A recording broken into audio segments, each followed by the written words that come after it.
L'école pilote de Montfermeil en Seine-Saint-Denis peut être une alternative à l'école traditionnelle. C'est en tout cas le pari de cet établissement privé hors contrat situé en zone d'éducation prioritaire. Une école aux méthodes innovantes et qui met les valeurs républicaines au cœur de l'enseignement. Retour en France, à Marseille, dans une petite école primaire privée des quartiers nord.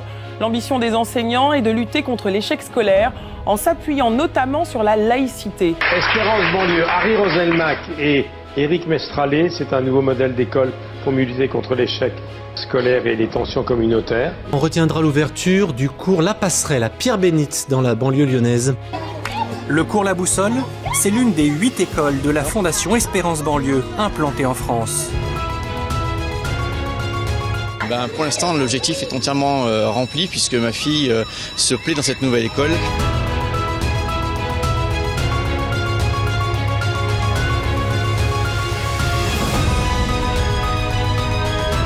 Il y a des choses qui sont faisables et les parents nous signalent l'intérêt, la joie qu'ils ont à ce qu'ils puissent être aidés à réaliser leur travail de parents auprès de leurs enfants pendant cette période particulière. Je suis utile, je me sens utile en tout cas. Et quel plus beau sentiment que de se sentir utile. Donc la mission d'Espérance Banlieue depuis 2012, c'est de répondre à une urgence éducative. À quelques-uns, nous avons constaté qu'il y avait des solutions qui manquaient aujourd'hui.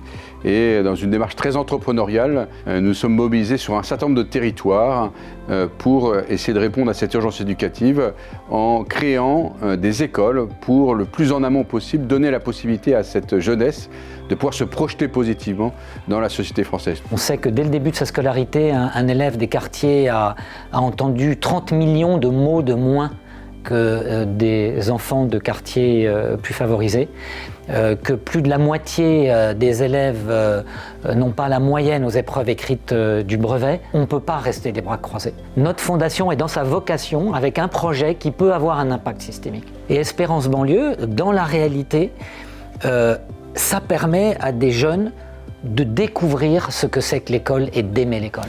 C'est dès 2011 que nous avons décidé d'aider l'ouverture de la première école à la rentrée de septembre. Nous avons été très admiratifs du courage des équipes, des bénévoles, des enseignants, des familles qui faisaient le choix d'être sur place. Ils ne savaient pas que c'était impossible, alors ils l'ont fait.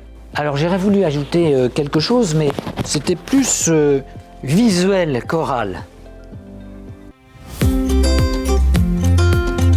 Qu'imagine-t-on pour les 10 prochaines années d'Espérance Banlieue ? Nous souhaitons enrichir le modèle que nous proposons aujourd'hui, de la maternelle jusqu'au collège, avec tous nos professeurs et directeurs mobilisés. Et puis nous voulons aller au-delà, autour de l'école, faire en sorte qu'avec les familles et les fratries, nous ayons une offre élargie à proposer à nos élèves en s'appuyant également sur nos bénévoles. Pour terminer, je voulais adresser un grand merci à tous ceux qui se sont engagés, qui s'engagent encore aujourd'hui pour ce projet qui nous tient tant à cœur.